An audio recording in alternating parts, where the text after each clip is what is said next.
유방은 임신 기간 중 내부 조직이 발달해 모유를 생산하고 새끼에게 영양분을 주는 역할을 하죠. 지구에는 5,000종이 넘는 포유류가 살고 있고 포유류의 암컷은 모두 유방을 가지고 있어요. 포유류의 종에 따라 유방의 크기와 모양은 달라요. 그 중에서도 인간 여성의 유방은 다른 포유류 암컷보다 크게 발달되어 있다는 특징이 있죠. 인간 여성 외의 포유류 암컷들의 유방은 항상 발달되어 있지 않아요. 배란기와 수유기에 일시적으로 유방이 발달해 새끼에게 영양분을 줄 젖이 만들어지고 젖이 더 이상 나오지 않으면 유방도 자연스럽게 사라지죠. 하지만 이러한 특성은 인간 여성에게는 전혀 해당되지 않아요.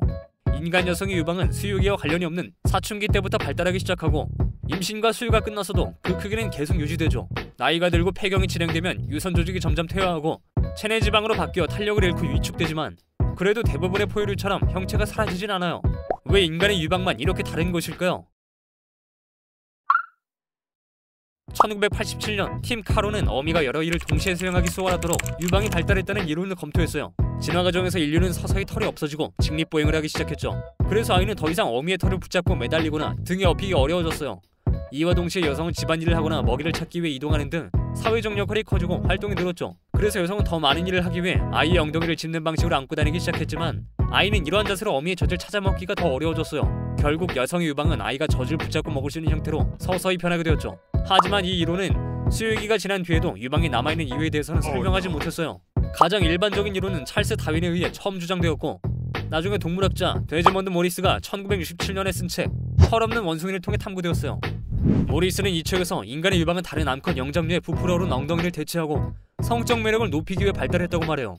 우리의 조상들은 두 발로 직립보행을 하기 시작하면서 여성의 성기가 잘 보이지 않게 되었다는 문제를 직면했어요. 여성이 성적으로 성숙했는지 확실히 알 수 있는 방법이 없어졌고 이를 보완하기 위해 유방이 엉덩이를 모방해 발달하게 되었다는 가설이죠.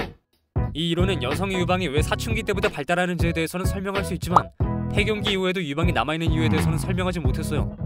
그렇지만 지금까지 가장 유력한 이론으로 꼽히고 있죠. 인간 여성의 유방은 다른 포유류의 것과는 차이가 있지만 그만큼 다양한 의미를 가지고 있어요.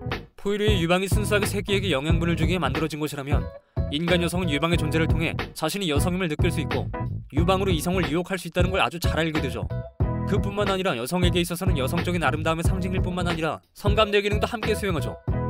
아직까지 과학자들은 유방의 진화에 대해 계속 연구를 진행하고 있다고 해요. 이처럼 다방면으로 연구되고 있는 유방에 대해 여러분은 얼마나 알고 계셨나요?